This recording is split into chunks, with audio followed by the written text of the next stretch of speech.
Okay. Um, Let me start. Come back. I just started recording. So let's start from the beginning. So this chapter is about pre-training strategies. We are going to look into how we can have train our transformer architecture to do something from the beginning. Yes, how can we do that? That is what we call pre-training.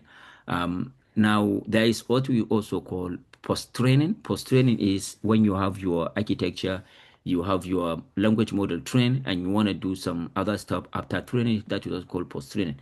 We will also look at post-training strategies and something like that. But let's quickly go back into our first thing that try to solve the issues for having a long sequence. Then you have sequence and input and sequence and output. So this is encoder decoder. So this is encoder, this is decoder. But we also know that this encoder decoder they have what we call information bottleneck, which we already know. It has to represent the meaning of the whole input sequence. With this is something what we discussed. Remember, state. So I'm just recapitulating the. We talk about this is a problem if we have this information bottleneck, right? So what will be the solution? An encoder decoder with attention mechanism appear for RNN here. So this actually, if we have attention, you can see that each state, can, have attention to particular some output. You can see state one. It's not like we have one state, such as the what we normally have in the classical encoder decoder. But this is not classical decoder. There is difference between this. This is an encoder decoder architecture, the classical one. But this is encoder decoder architecture, but with attention mechanism, right? With attention mechanism. So this we have seen it actually solve some problem, but still, we said, okay, this is, it has some issue. Then the next one we have is we try to, have what we call transformer architecture. And we can see here, this is a block of transformer, this is decoder block, and this is, the encoder block. And we can see here, it also have attention mechanism. So this attention mechanism is what actually transform, the what transform the classical neural language models that move to transformer. But even though we have transformer architecture, what actually was missing, the emergence of transformer architecture did not actually change the field of NLP per se. There was still some issues with NLP real world. Though transformer architecture comes and it was doing a good work, there is what we call missing piece, which is basically what we call transfer learning. Does anybody here knows what is transfer learning?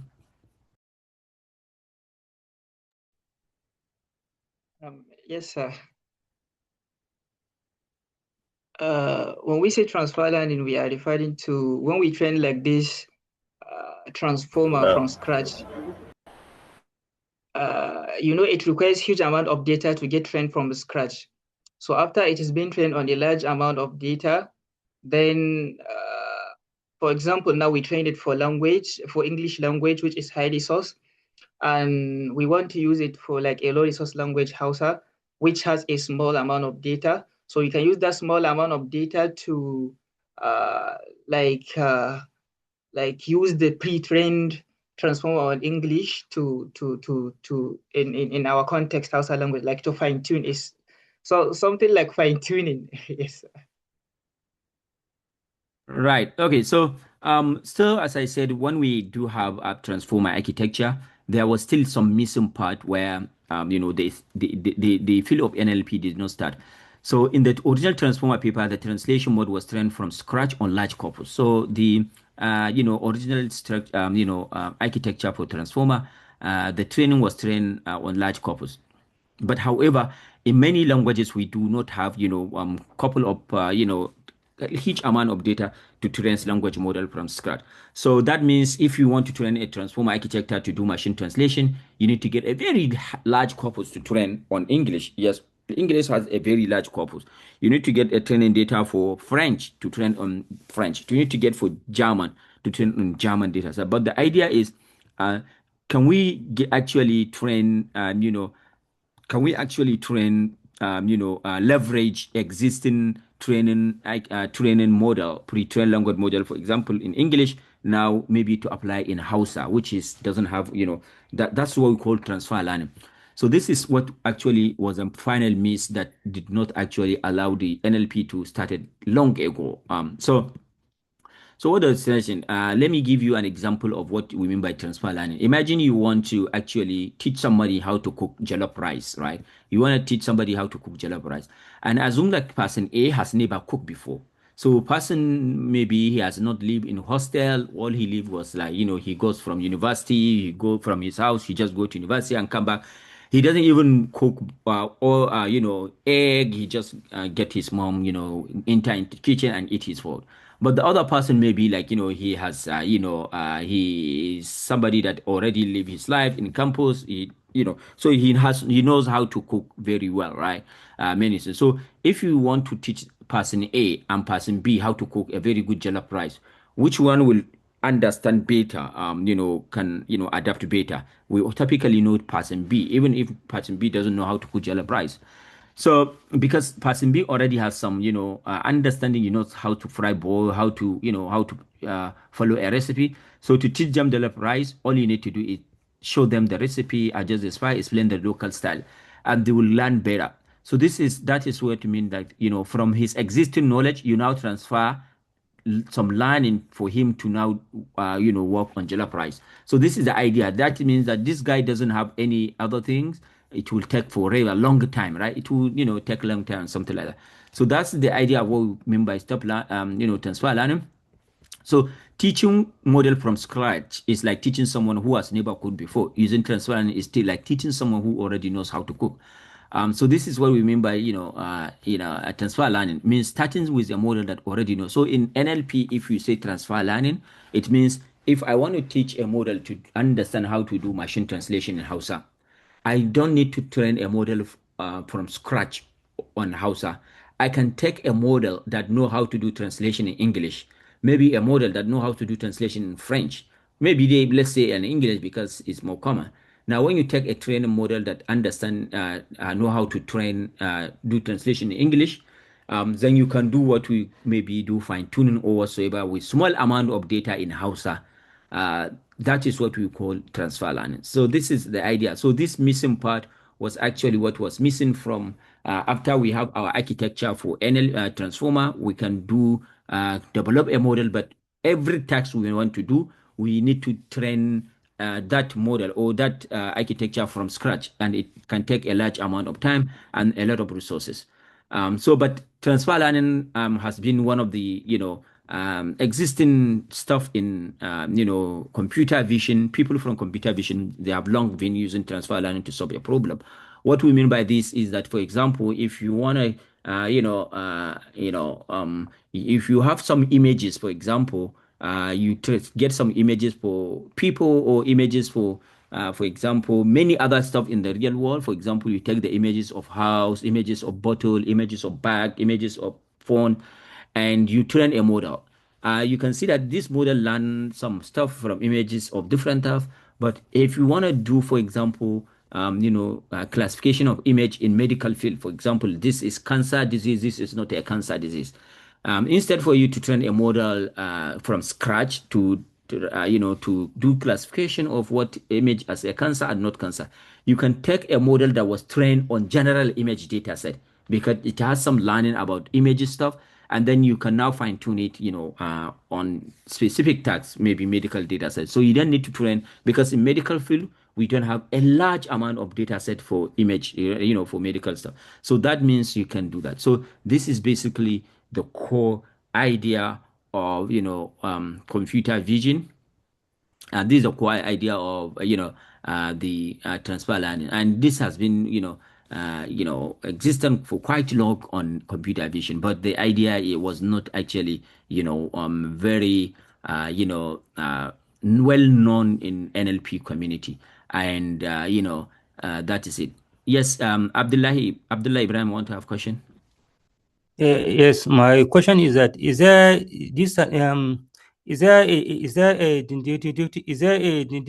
difference between transfer learning and fine tuning?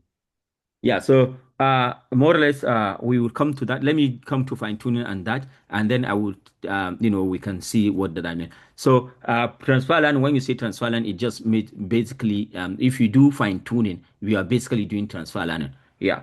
So when you do fine tuning, that means you take a model train from one field large field, and you fine tune it with small data. With small data to do some downstream tasks. Basically, you are doing transfer learning. Yeah. Yes, Awal.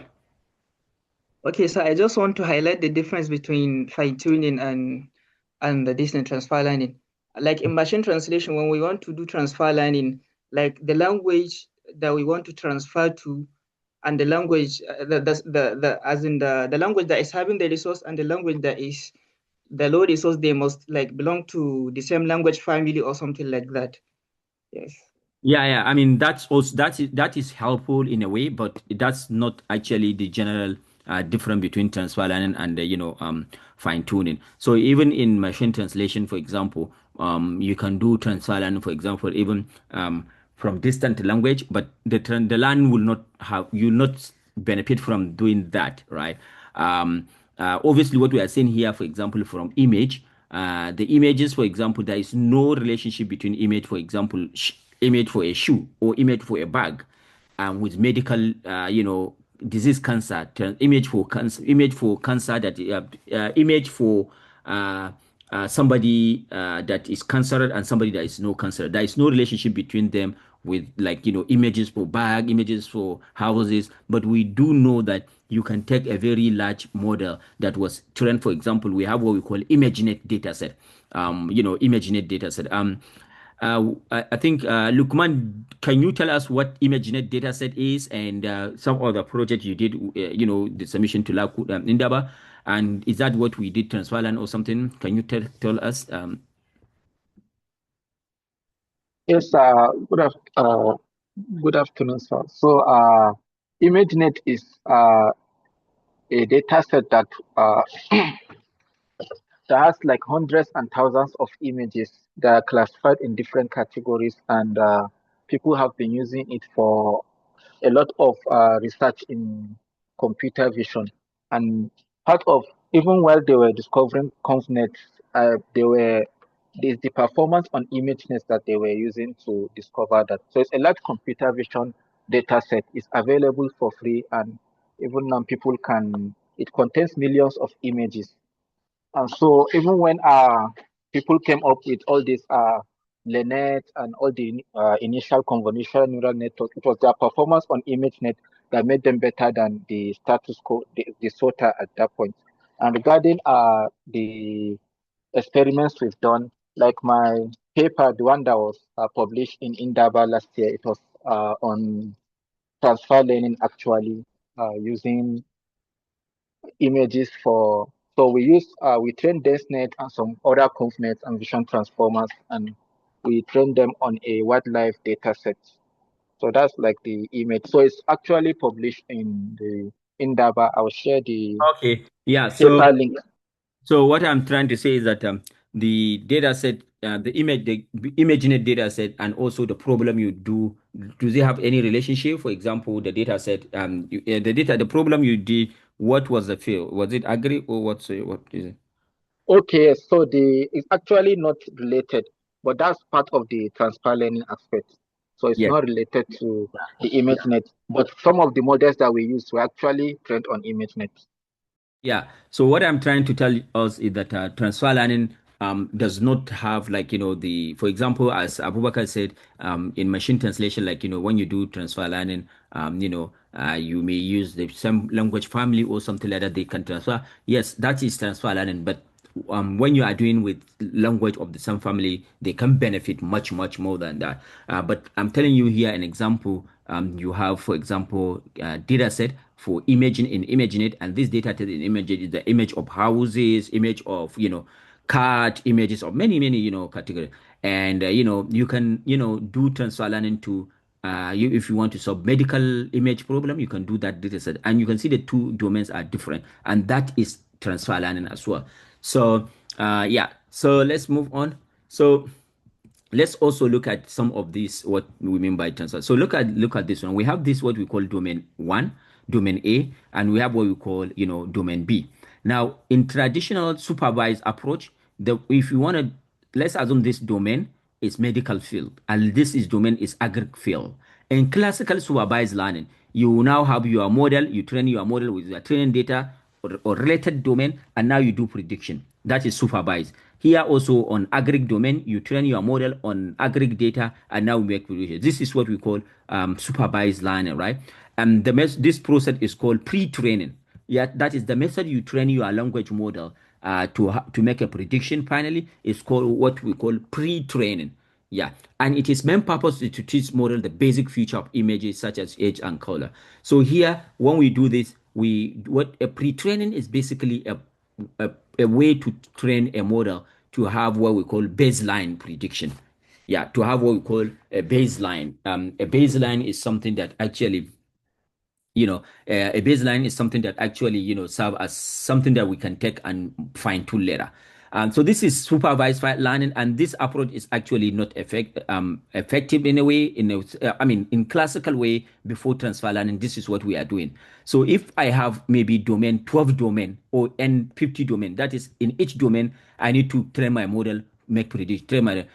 But the idea is, if I have a pre-trained language model, can I take it and now fine tune it to do that? So this is the idea. If you look at this one, in this idea, you can see we have a domain A, we have domain B, and this is, the body A, this is the head, this is the body B, this is the, so in this case, if this is the domain for, maybe agri domain, and I train my model body A, now, and here I want to do in medical domain, instead for me to train from scratch, what I need to do is I can take the model trained in domain A. You can see to initialize with the body A, that is initialize, and then maybe do some fine tuning, and then this is what we call transfer learning. Yeah, this is what we call transfer learning. So here, the model here that we take, to initialize for domain B is what we call pre-trained models. So we take a pre-trained model now, and do that. And then here in fine tuning, in transfer learning, we don't need large amount. For example, in medical field, we don't have large amount. But here, this model on agri domain maybe was trained on 1 billion data. We don't have 1 billion data for medical. Maybe you have like a couple 500. So we can take this model and now we fine tune it. And now when we fine tune it, we continue to train it, and then we have prediction on this medical domain. And this means we transfer some knowledge from model A to model B. This is what the idea you call fine tuning, transfer. Fine tune model. Look at this statement. Fine-tune models typically achieve a higher accuracy than supervised model trained from scratch on the same amount of level data. That means if this is this body A, you do transfer learning, in this one, in supervised learning, and this is model B, the accuracy this one will get is much lesser than the accuracy this will get in transfer learning. Any question, or if there is any confusion? Please. Let's be asking some question as we go along. I think that will make the session more interesting and also to understand. So if you have any issue, you can ask.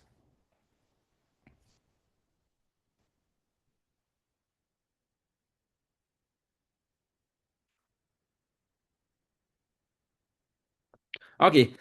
Is that okay? Now we all understand what is transfer learning. Yes, doctor. Alhamdulillah. Okay, good. Okay, good.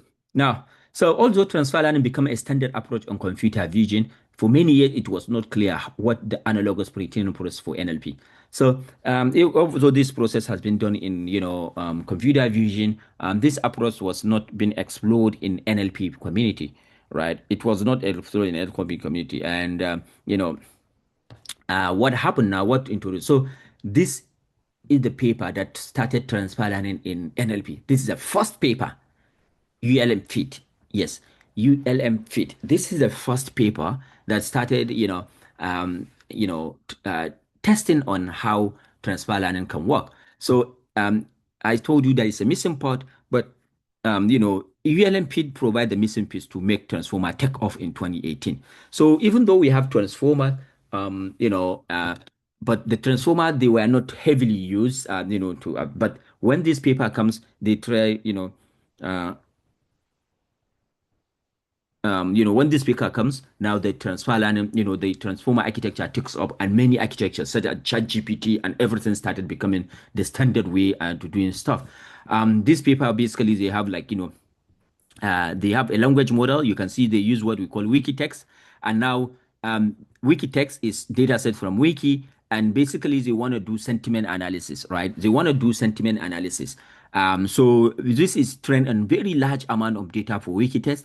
And the data in Wikitest was not actually related to IMDb movie review. So now they take this model that was trained on Wikitext, and now they fine tune the model with IMDb data. That is data for IMDb is the data for movie review comment.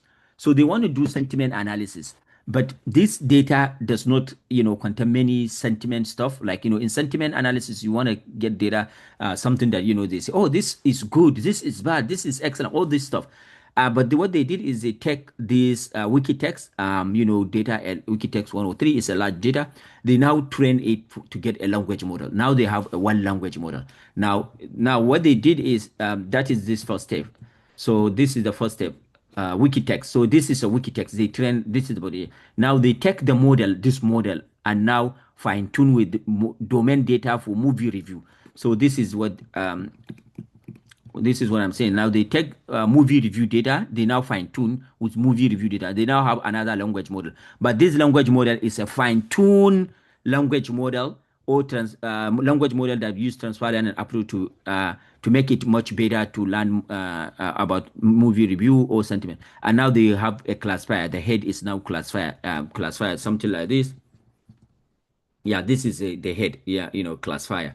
They have a head which is classifier now, and that is when this thing start off. So you can see that there is Jeremy Howard, if you know the guy from First Year, and the Savashia Ruda.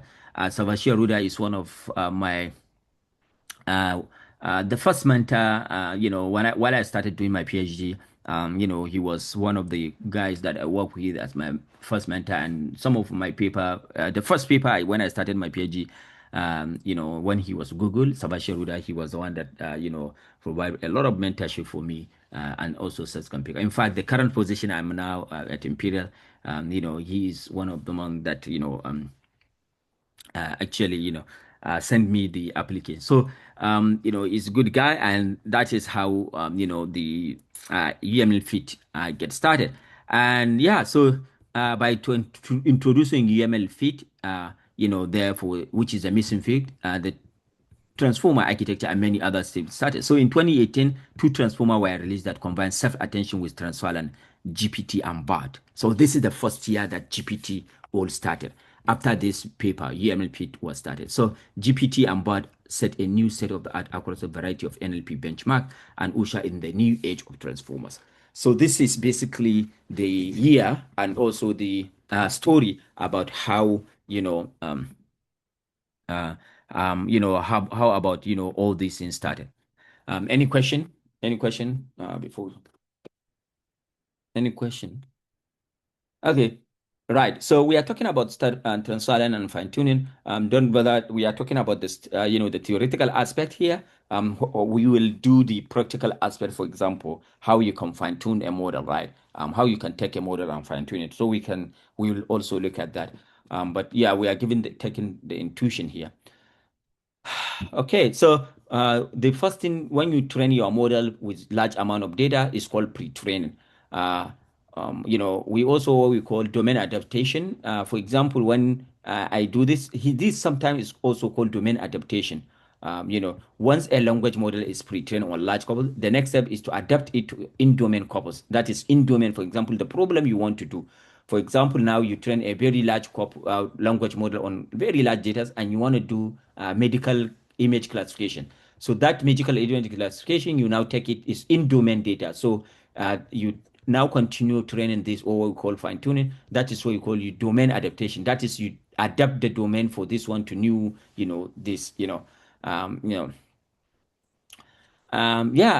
so that's basically the idea of, fine tuning. So fine tuning in this, the language model is fine tuning with classification layer for target tags. So this is what we talk about again. This is something like, analogy on, analogy learning to read and becoming a doctor. So we said pre-training is like going to school.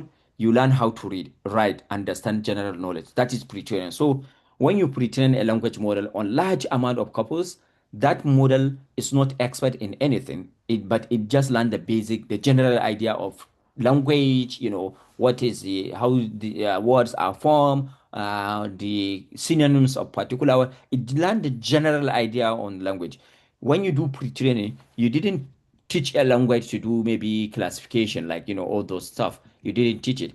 Fine tuning is like medical school. So you specialize your knowledge. So here is like we are, fine tuning. This is general knowledge. You understand the general thing. Fine tuning on particular data is like, you are going to medical school, as we said, and this is basically the final one. You put, classification. So this is basically, the basic idea of what we call pre-training and fine tuning. Any question?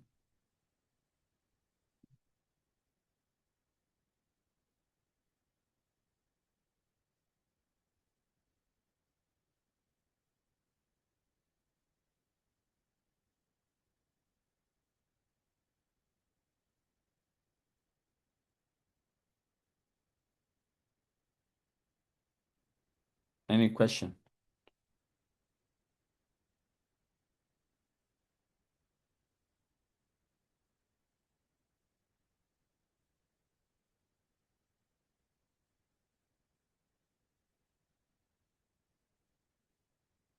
Okay, so let's continue. It means we understand what is, this is an idea, an example of what we call pre-training. So pre-training is like, okay, we have Muhammad Abubakar Amin. Go on. Regarding the fine tuning, how can we prevent the overfitting during the fine tuning the model?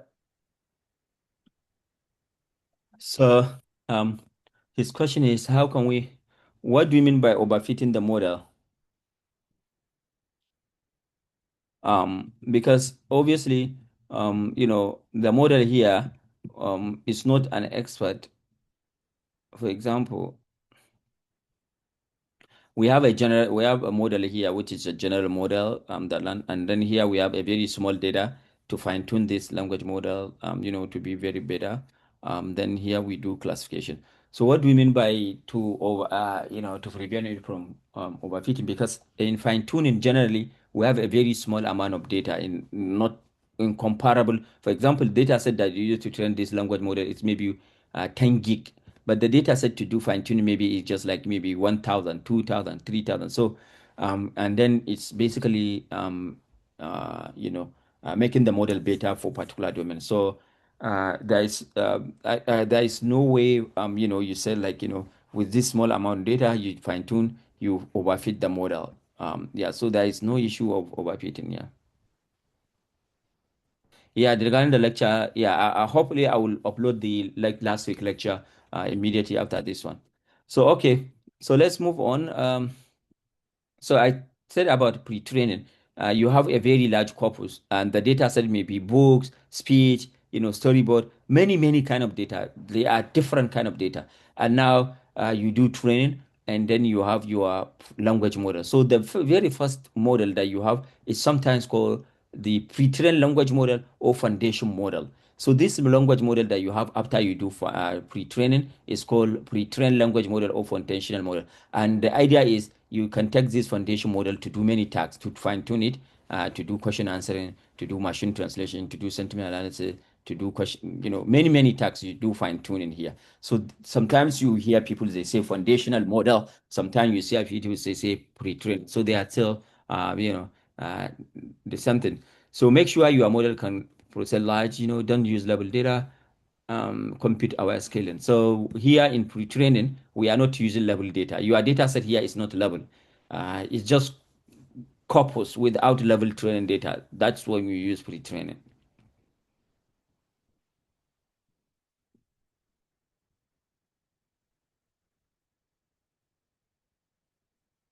Any question? All right. So that's basically now we talk about, what is called, pre-training a language model, how we can have a language model and something like that. Now, but there are different ways to do pre-training, different way to pre-train a language model. Yeah, there are different ways to pre-train a language model. So this is what we are going to see next. This one, I'm going to skip this one. We already did this contextual language model. I will skip this. Okay, I'm gonna do the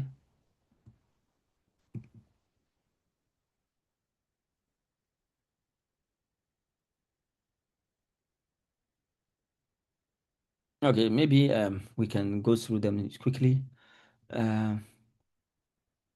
So we already discussed about this concept of word meaning and context, right? Remember that we talk about if you want to do word embedding, we talk about that the word, you should know the word by the company it gives, right? And we talk about, for example, we know that word embedding serve as a foundation for deep learning model in natural language processor, right? Word embedding. Sometimes when we have, text and we want to do sentiment analysis, we take these texts and now turn them into embedded, right? We have word embedded like word to vec, which are used without considering context in which word appears. So these are what we call static word embedding. For example, here we can see that we have a bird flew out of the cave. They hit the ball with the bat, right? And what will happen is that we can see that here we have a bird and here we have a bat, right? And this means that this bird here, have 0.86, maybe the embedding for that. And this also, the embedding for the bird here, right? This is the embedding for the bird. This embedding, but this is the embedding. This is but this it is embedding. We remember that embedding is the numerical representation of word, right?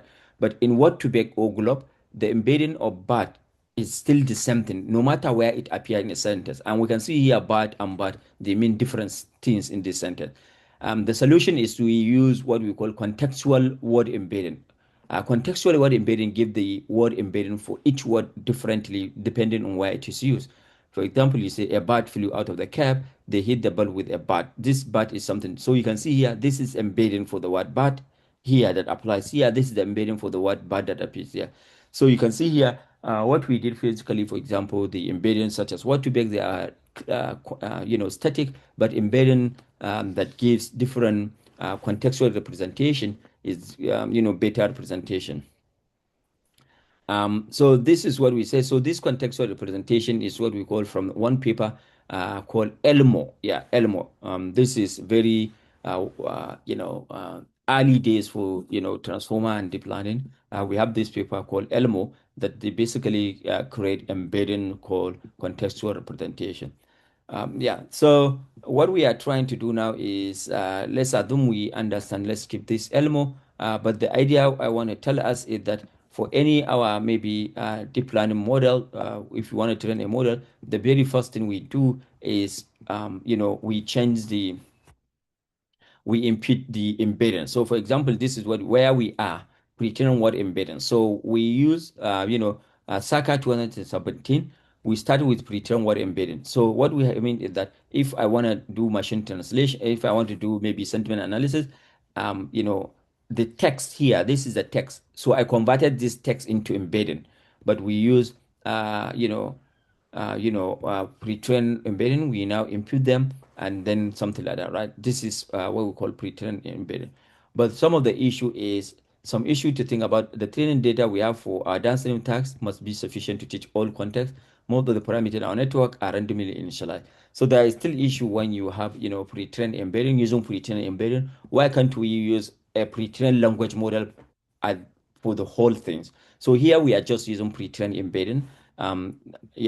So now what we are doing today is that we don't use mostly pre-trained embedding, we just use pre-trained language models. So if you want to do sentiment analysis, what you need to do is just get pre-trained language model. Maybe what maybe BART architecture. You take a pre-trained language model and fine-tune it. That is it.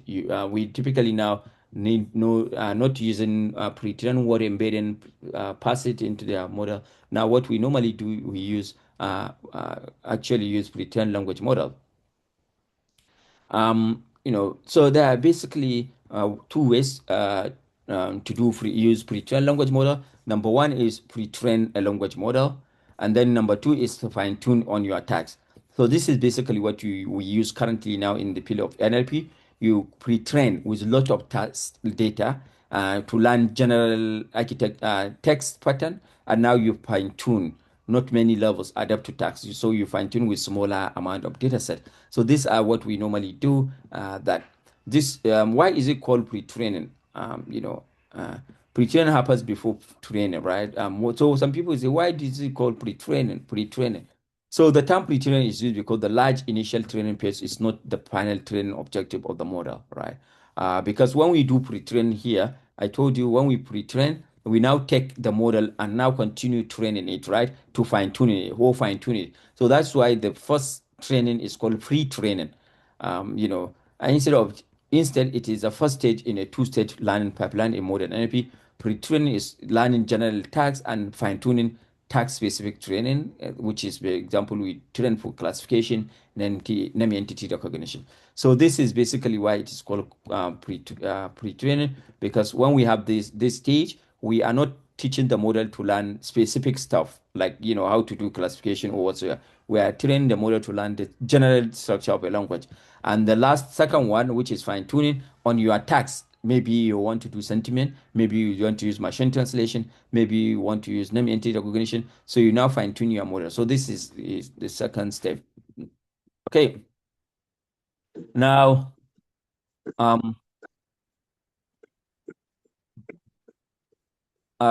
so this is basically about that.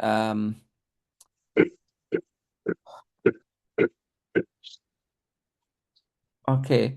So let's go into basically the idea on how can we train a language model. So there are different ways to train a language model. One way is to basically use what we call only encoder pre-training large language model. So there are basically three architectures to pre-train a language models. Number one, we can use only what we call encoder architecture. We can use encoder-decoder architecture, and we can use decoder architecture. These are basically the classical ways to do pre-training a language model. We will see, them in a bit. And you can see these are all transformer-based architecture. For example, encoder-only architecture, BART, ROVATA, XLMA, ALVAT, Electra, DBATA, XLMA, DistilBAT. All these architectures, they are using only encoder architecture. Remember, we talk about, our transformer architecture include encoder decoder, right? But in the transformer architecture, when we want to do pre-train a language model, some use only encoder part to train a language model. Some use both encoder and encoder. Some use decoder only. So look at it. So the language model, the architecture LLMs language model that use encoder only, these are some of them. Some of them that use decoder only were GPT, GPT-3, they are what? Encoder only. But we also have encoder decoder such as TPAD, T5, BART, M2M100, which we typically use for machine translation, Big BART. All these are encoder decoder architectures. So this, when you talk about, hearing about using transformer architectures, so all the transformer architecture is basically trained on either of these two, But nowadays, more or less, I think, more or less, such as the current state of the art, they are using, decoder only architecture. So if we look at this, the first one, for example, decoder architecture. The first decoder architecture was BART. You all know what we mean by BART. So this is the first paper that comes from Google called Bidirectional, Pre-training of Deep Bidirectional Transformer for Language Understanding, right? Pre-training of Deep Bidirectional Transformer for Language Understanding. Why is it called deep bidirectional transformer? So what is happening is that if you remember, I think maybe okay, maybe in the next slide, maybe let's play that. Yeah, so we know that language model, if you remember, go back to our language model. If we go back to our language model, what is language model? Can somebody tell us what is language model?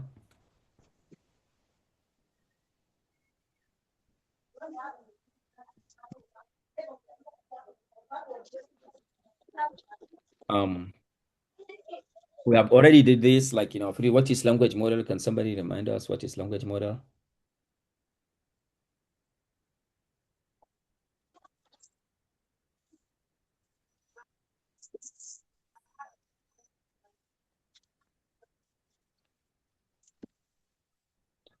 Anybody want to remind us? Okay, sir. When we say language models, they are models that understand like the structure and nuances of language, and they can be able to generate language based on a prompt. Like you can give it a prompt and they can continue from that. Yes. So remember, we have when we started discussing about language modeling, we talk about what language models does is they predict the next word, right? So language models, when I say language model, I'm not talking about LLMs, large language model that you see that ChatGPT. No, I'm talking about what is language modeling. Language models. When we say something is language model, in classical NLP, you say something that predict the next word. But the idea is that language model predict the use left context to or right context, right?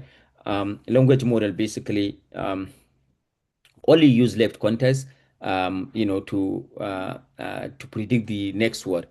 They don't use both direction, but language understanding is bidirectional. So what we mean by this is that we have language understanding. Remember, we talk also about language understanding. So given a text, if you want to understand a text, you need to understand both direction, what is in the left, what is in the right, right? That is language understanding. But language model, we know the language model predict the next word given the previous word. Remember our language model definition, given n number of previous word, it predicts the next word, right?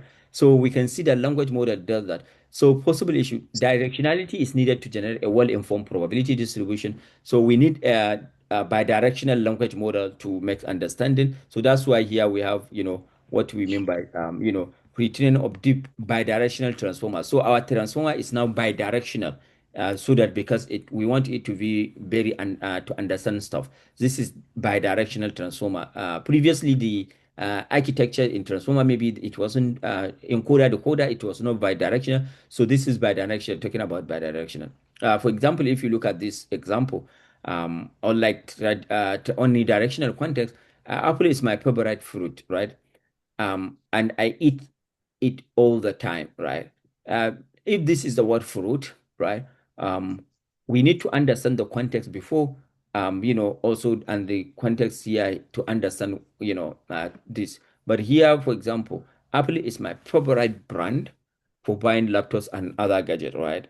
So here you can see this is the left context and this is the right context. So for us to understand some, stuff, we need to understand both the left and right. So here the model we are talking about is bidirectional.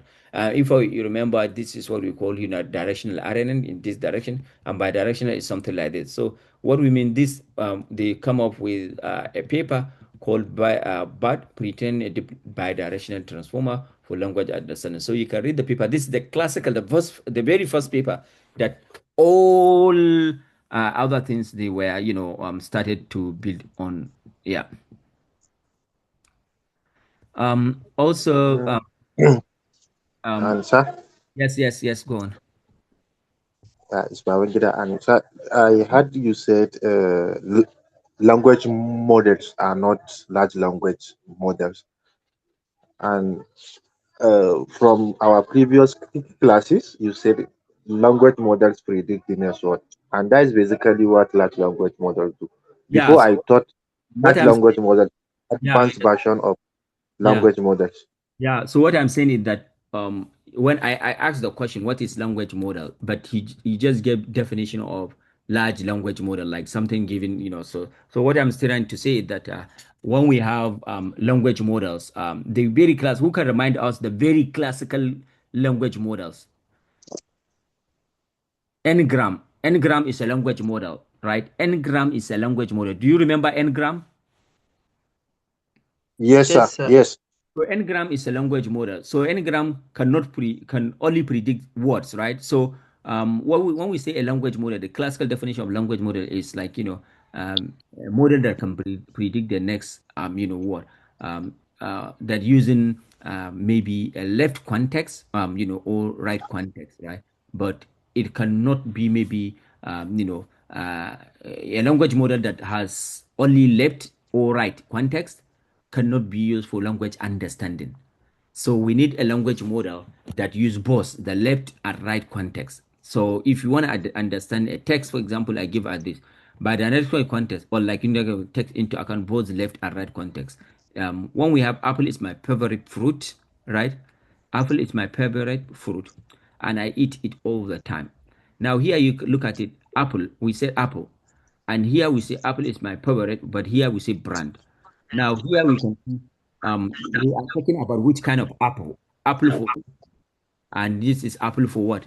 For Mac, laptop or something like that. And I eat it all the time. We cannot have apple is my favorite brand and I eat it all the time.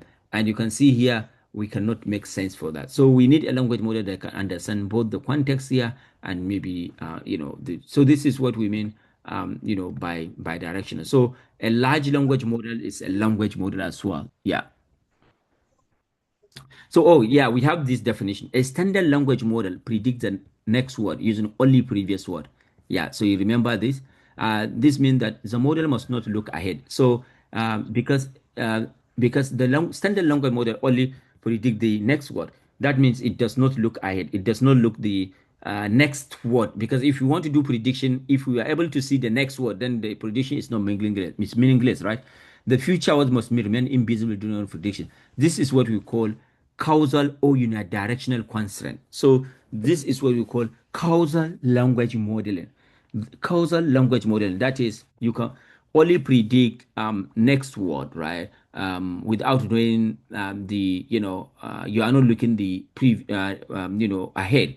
This is called unidirectional or causal. Yeah. But what encoders do, like embed, process the entire sentence at once using self-attention. And the self-attention, remember, introduce what we call bidirectional. If you remember our class, self-attention introduced bidirectional. And therefore, using self-attention, we have full context of the, everything. This violate a causal language requirement. So if we have self-attention can be able to see everything, and this violate that. So this means that we need something language model that encoder, they introduce something what we call mask language modeling.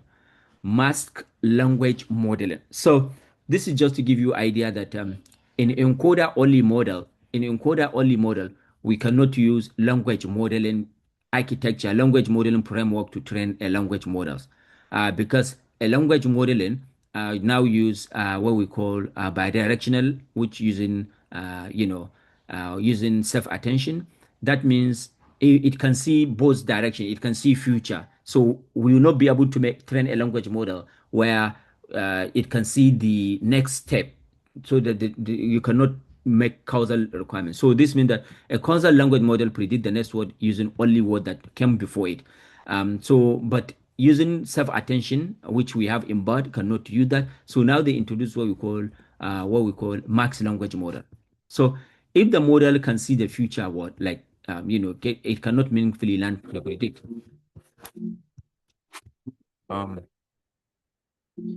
So if, for example, here we have, a language model that cannot see the future, it cannot actually meaningfully learn to predict.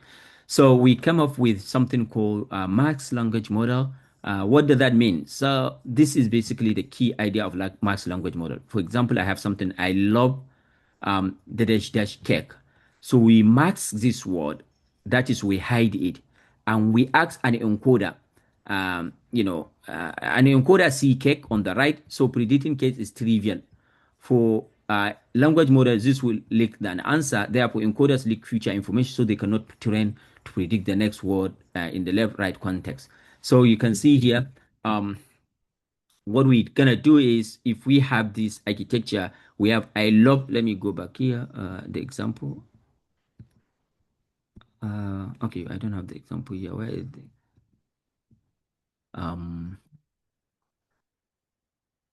where is the example? Okay, so let me just give you the idea. So the idea is this: the mass language model, because we have now seen that standard language modeling cannot be used to train transformer architecture because it has self-attention, and self-attention allows us to see both the future, and therefore we cannot do that. So a new way to train a language model is what we call mass language modeling, right? Mass language modeling. What this means is that instead for us to train a language model to basically predict the next word, what we do is we mark some word, and we ask a language model to predict, those words we mark. So let's move on and see some example. Instead of predicting the next one, they predict mass word. This is why BART is trained with what we call max language model, not standard language model. So what does that mean? Let me show us. Okay, so let's look at, I like to go to the market. Okay, let's look at this sentence. I like going to the market in the morning, or I like going into the park. So what we do is we mark this word, we mark it, we hide it, but we know it is a park, and we ask a language model to predict what is masked. So you can see here, yes, we allow the language model to see it here, we allow the language model to see here, but we mark, he doesn't know what is here. So that is what we call max language modeling. And this is what BART architecture was trained to do. This is why BART is trained with max language model, not standard LM. Encoder models cannot be used for language modeling because they are bidirectional attention. Let such tokens see future word, which violate the causal concept required to predict next word. And therefore we use this. So how does transformer BART do this? So this transformer architecture, what it does is that it predicts a random 15% subword, subtoken. It predicts 15% of the word. So given a sentence or given a document, it marks 15% of the word in that document. It marks 15%, yes. If I have like sentences like this, or maybe, 1,000, so I will take 15%.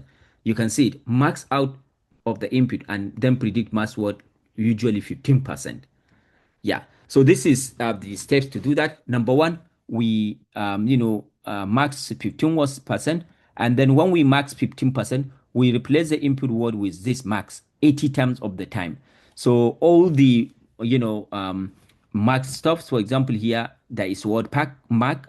So we, instead of pack, we remove pack, we put mask like this. So 80% of the 15% text that we extracted, we now take 80% of them, we put this. Then replace the input word with random token, 10%. So now we have 80% of the 15%. Now 10% of the remaining 20%, we replace a random word, like random, we don't mask it, we put random one. I leave input word on chain 10%, and now we have 90%. The 10% remain, we leave the word on chain. So let's look at an example. Let me look at this. Is theoretical. So let's assume that here is here is this that. So here we take 80% of the time replaced with mask. So example here, like going to the park, will now change like going to the mask. Can you see that is 80%. 10% of the time replaced with random word, any word, like going to the park. It will now change to like going to the store. We now change to store, right? Previously, it's like going to the where? Park. And then 10% of the time keep the same. So like going to the park, so you keep it. So this is basically the idea on how you train. So given a corpus, a very large corpus, what you need to do is take 15% of the in this bad paper, take 15%, of the sentences. When you take 15%, take some word, each word, replace 80% of the, time of word, marks, and this. And this is what we call,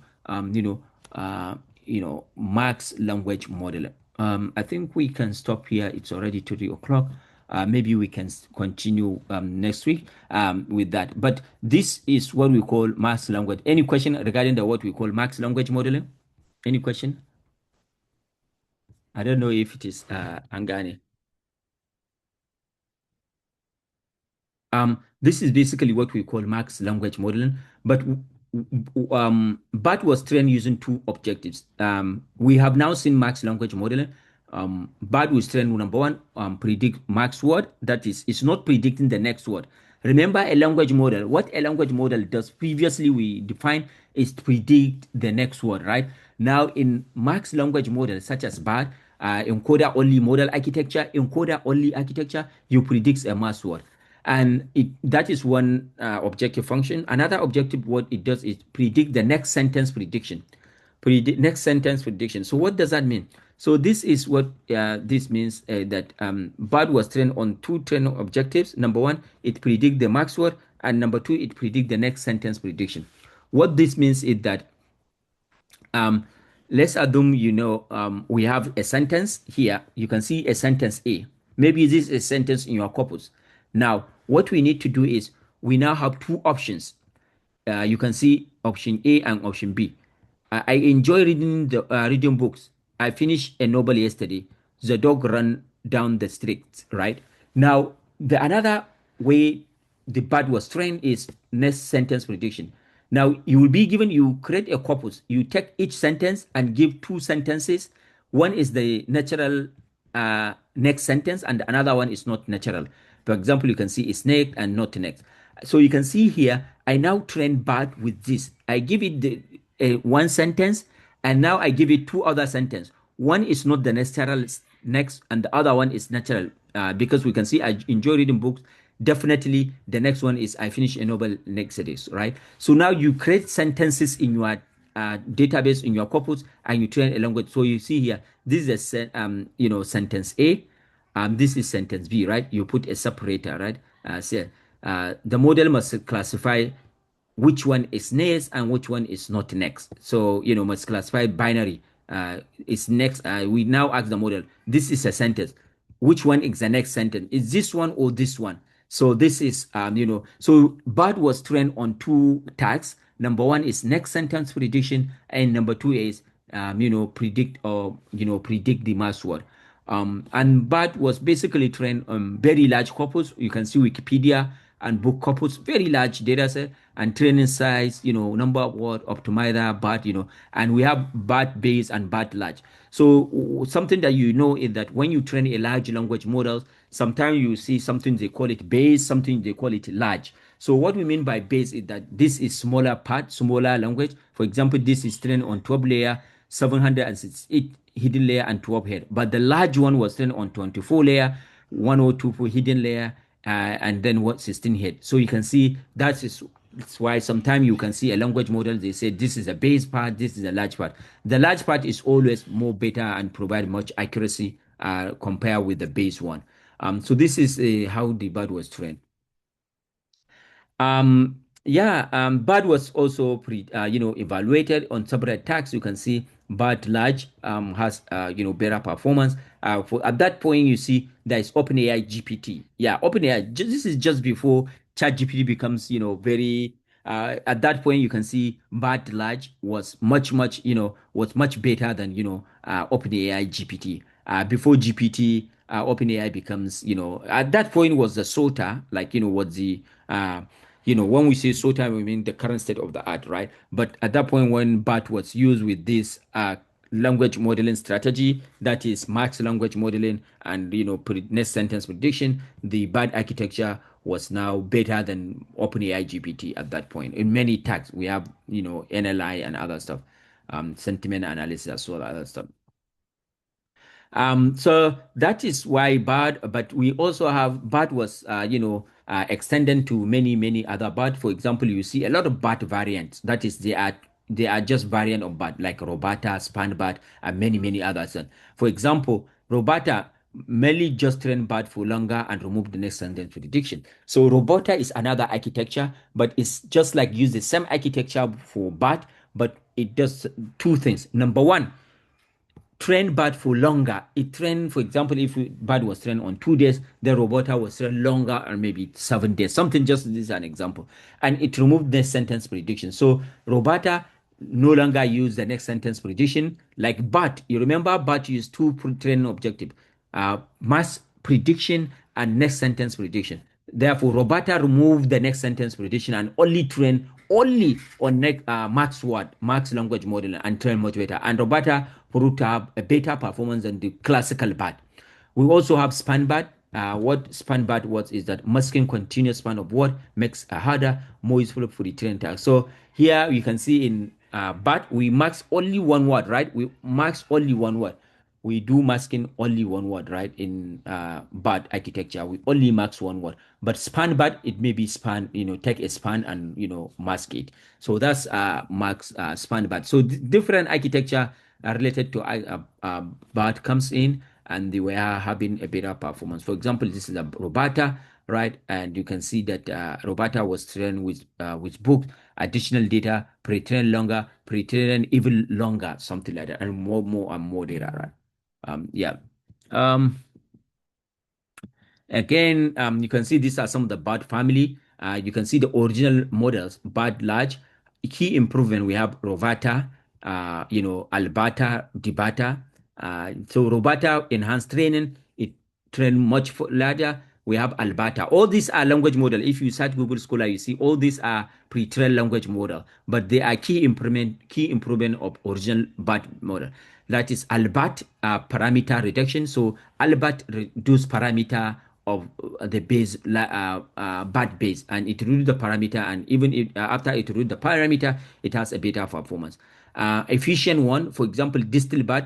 They distill the larger BART to become more smaller. We have distal BART, mobile BART. These are more smaller, but they have a very good performance. So what I mean by very good performance is BART base is like, can achieve 98. The distributed BART can maybe achieve 97, and it's very small, so you can even run it smaller. We also have a specialized language models, domain specific. They are all based on BART. So, for example, SciBART, BioBART, Legal BART, FinBART, Clinical BART.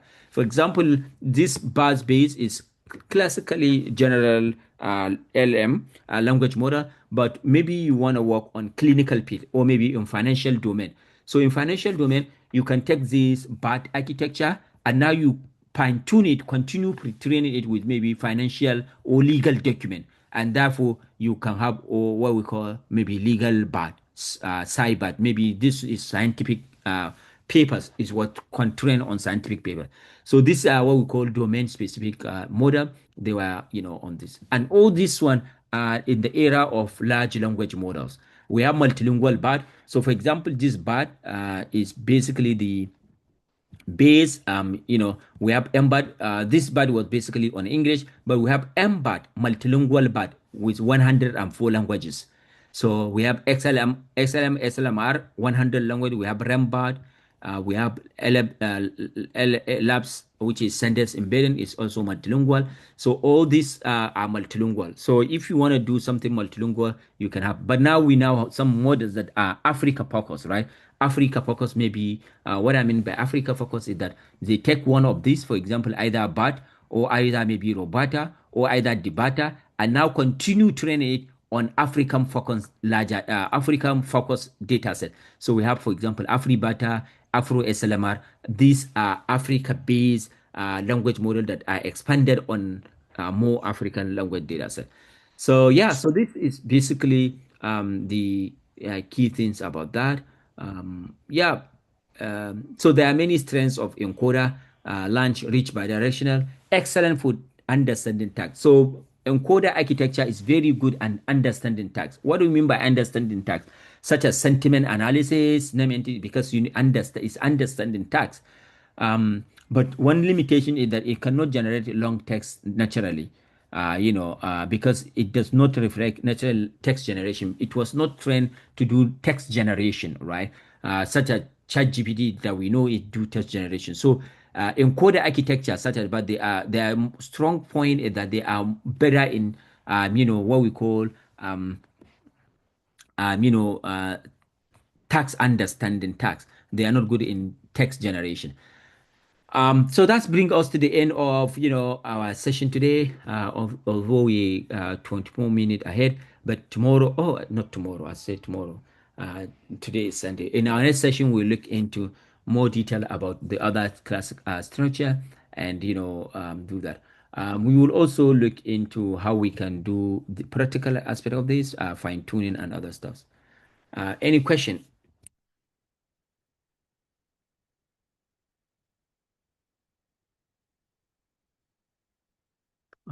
Okay, no question. All right. Thank you for joining. We'll be able to upload the recordings for this session, so that you can have access to it. All right. Okay, cool. So if there's no question, see you next week, Saturday. But I think we have also, Lukman, which practical session are we going to have this week? I'm thinking. Let me check. Yeah, we have some practical session. I think we can have a look at our GitHub repository. Let me see. We have the let me see.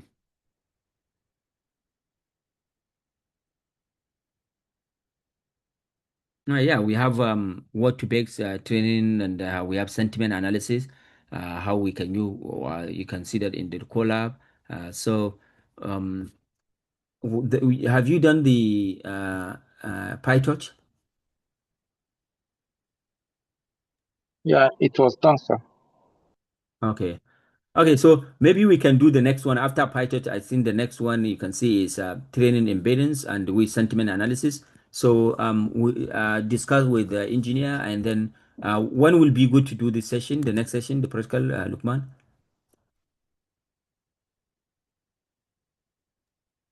Maybe within the week, sir.